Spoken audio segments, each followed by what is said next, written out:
O Bradesco já anunciou que fechou um acordo com as americanas e estão suspendendo o processo judicial que estava sendo movido pelo Bradesco contra a empresa. Obviamente, entendemos que isso significa dizer que há um entendimento entre o banco, que detém aí quase 5 bilhões em dívida, em crédito a receber das americanas para com a empresa Bradesco, né? E aí, o que é que isso é importante? Porque destrava as negociações, a suspensão desse processo destrava as negociações e elas avançam. A Americanas já apresentou, agora nesses últimos dias, uma nova proposta. Ela vai aumentar a capitalização da companhia em 4 bilhões, chegando a 12 bilhões de reais. Dinheiro novo que vai ser internalizado pelo trio Jorge Paulo Lema, Beto Sicupira e Marcel Teles. Injeção de dinheiro de 12 bilhões de reais na empresa. É importante dizer que essa injeção de recursos não será de forma igualitária. O Beto Sicupira era o responsável por fazer o acompanhamento das americanas, então cabe a ele a maior parte do bolo.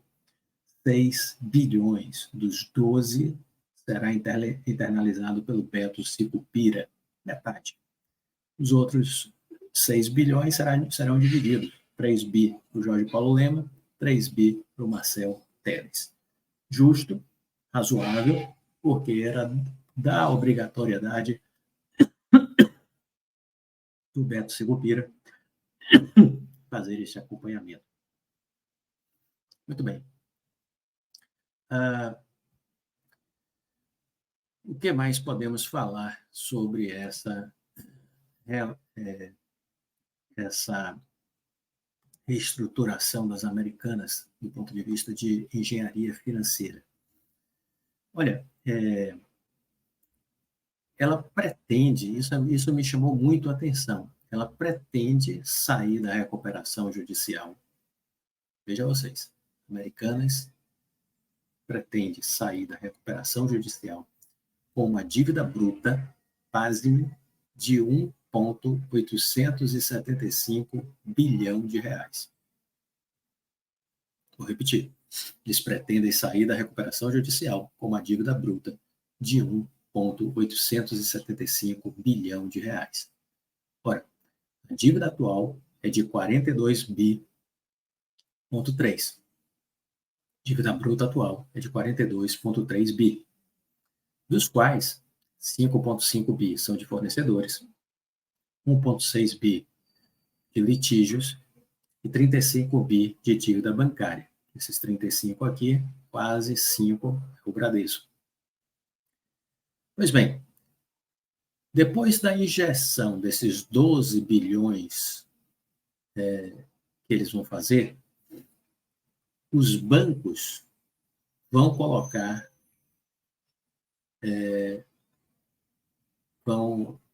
os bancos, o que acontece? Né? Vamos pegar a dívida dos bancos, 35 bi. Esse dinheiro que os três vão colocar vai direto para saldar dívida com os bancos. Então, dos 35 bi de dívida bancária, 12 será amortizado pelo encaixe aí desses 12 bi do grupo de acionistas de referência, o Lema, o Sicupira e o Teles. Então, de essa dívida de 35 menos 12, vai para 23. Vai para 23. Então, o plano prevê que a companhia usará 2 bilhões para amortizar a dívida por meio de um leilão reverso com um desconto mínimo de 70%. Considerando esse desconto, esses 2 bilhões vão permitir amortizar 6,7 bi, reduzindo, portanto, a dívida para 16 bi e meio, a dívida bancária, certo? Então, o plano prevê que a companhia pegará 2 bi para amortizar uma dívida por meio de leilão reverso com um desconto mínimo de 70%, que está em recuperação judicial. Então, esse desconto permitirá a amortização de 6,7 bi. 6,7 bi, ok? A dívida, portanto, vai cair para 16,5 bilhões. 16,5 bilhões. O passo seguinte da engenharia será o seguinte, o próximo passo. Uma parte da dívida será refinanciada com uma dívida nova, que vai ter um prazo de 5 anos e vai ter carência de juros de 2 anos. Essa dívida nova vai ser de 1,875 bilhão. 1,875 bilhão. Esta tende a ser a única dívida da companhia depois da recuperação judicial. Esta tende a ser a única dívida da empresa após a saída da recuperação judicial. Clóvis, e aquela dívida de 16,5 bi? Não. Se você tira dos 16,5 bi esses 1,875 bi, você vai chegar à conclusão que tem ainda 14,6. 14,6. Haveria, então, um down payment de 6,7 bi, o saldo da dívida desaparece por ser um haircut dos bancos. Então, esta é a engenharia financeira que está desenhada. A proposta mostra um avanço nas negociações. A empresa trabalha para que o plano seja apresentado e votado antes do fim do ano. Os credores só poderão se comprometer com o plano depois da apresentação dos balanços auditados de 21 e de 22. Estão sendo finalizados pela empresa BDO e deverão ser apresentados nos próximos dias. Segundo uma fonte próxima, as Americanas está estudando apresentar, junto com os balanços, um planejamento estratégico para os próximos anos, com alguma perspectiva aí de índice de EBITDA. A companhia está trabalhando para apresentar até o fim do ano os balanços dos 3 primeiros trimestres de 2023. Bom, o que nos parece tudo isso? Nos parece que temos uma luz. Provavelmente essas negociações estão muito avançadas, esses números que a gente aqui pautou foram divulgados pela própria Americanas e deve já ter passado pelo crivo dos bancos, que devem estar concordando com toda esta equação. Se isso é fato, nós estamos próximos de ver o fim da recuperação judicial das Americanas e o fim do endividamento da empresa, né? Isso é o que a gente precisa estar atento. Uma outra coisa que eu acho que é importante a gente dizer é que, se você observar este dado, a gente vai ver que o setor aéreo, muito abalado e sofrido por conta do impacto da pandemia. Vamos lembrar que aviões ficaram no pátio dos aeroportos, não voaram durante um bom tempo. Quando começaram a voar, voaram vazios. Companhias aéreas foram duramente castigadas e dezenas delas fecharam e não abriram nunca mais. As grandes companhias americanas foram todas socorridas pelo governo dos Estados Unidos. Da Europa, idem. As grandes fabricantes, a Boeing e a Airbus, estão vivas porque o governo francês e o governo americano deu socorro financeiro. Ok? É preciso saber disso. As companhias aéreas elas estão recuperando, na verdade, elas já recuperaram a capacidade do pré-pandemia. Então, essa é uma notícia importante. O momento representa um marco importante na recuperação econômica que pós aí pandemia, né? Que tinha lançado todo o setor no mundo em crise, né? A indústria de aviação demorou 4 anos para retomar o patamar pré-pandemia.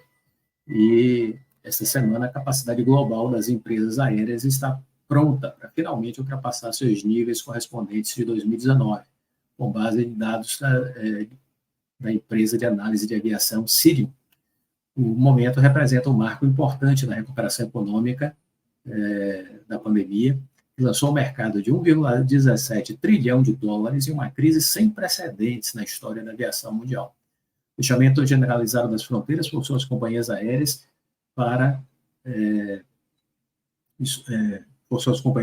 a parar suas frotas, levando o setor ao limite. Os espasmos que se seguiram, desde bloqueio de viagem, resgates de empresas até reaberturas interrompidas por novas ondas, deixaram o setor financeiramente enfraquecido com falta de pessoal. Quando os turistas confinados finalmente voltaram a viajar no verão passado, as companhias aéreas dos aeroportos não estavam preparadas, o que levou a interrupções nos horários e ao caos nos terminais. Né? Então, está aí um pouco o retrato do setor. O retorno à capacidade de voo pré-pandemia, o número de assentos oferecidos multiplicado pela distância voada, demonstra a resiliência e a capacidade das empresas de se adaptarem às condições de constante mudança.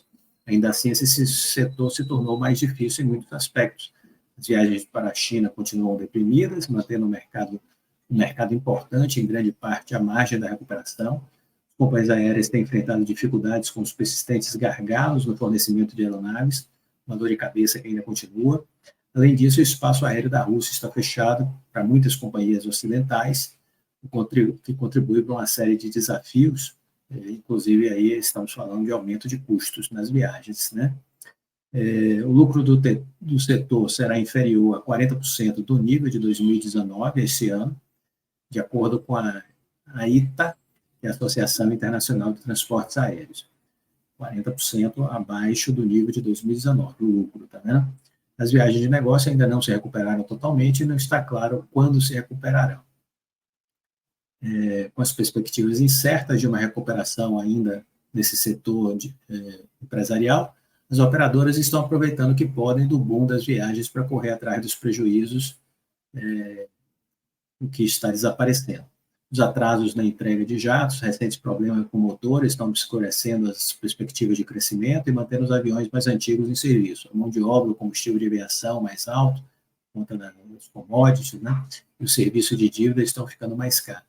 As receitas do setor estão de volta aos níveis de 2019, mas os custos estão acima daqueles patamares, em cerca de 18% a 19%. Os salários estão subindo, cerca de 35%, 40%, o que é uma loucura, não é sustentável. As viagens internacionais na China podem levar mais de um ano para se recuperarem totalmente. O tráfego de China com os Estados Unidos e Canadá foi cerca de 1/10 do seu nível pré-pandemia, em setembro, de acordo com a OAG, que acompanha as tendências da aviação. Então, temos aí, né, uma realidade ainda difícil, mas, de novo, o pior ficou para trás. O pior ficou para trás. Né? As empresas que conseguiram sobreviver e se reinventar, obviamente, serão aquelas que vão sair na frente na recuperação do mercado, da sua rentabilidade, do seu faturamento, das suas margens de lucro. Seguimos acompanhando o setor, seguimos acompanhando e estudando, né?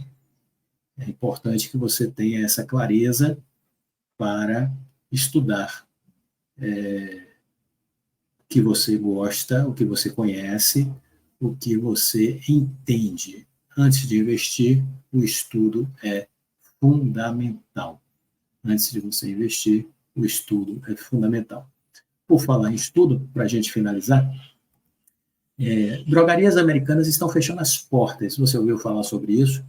Qual a razão disso? Segundo o The Washington Post, em notícia recém-divulgada, depois de décadas de expansão, as maiores redes de farmácia dos Estados Unidos estão fechando centenas de lojas. E isso tem muito a ver com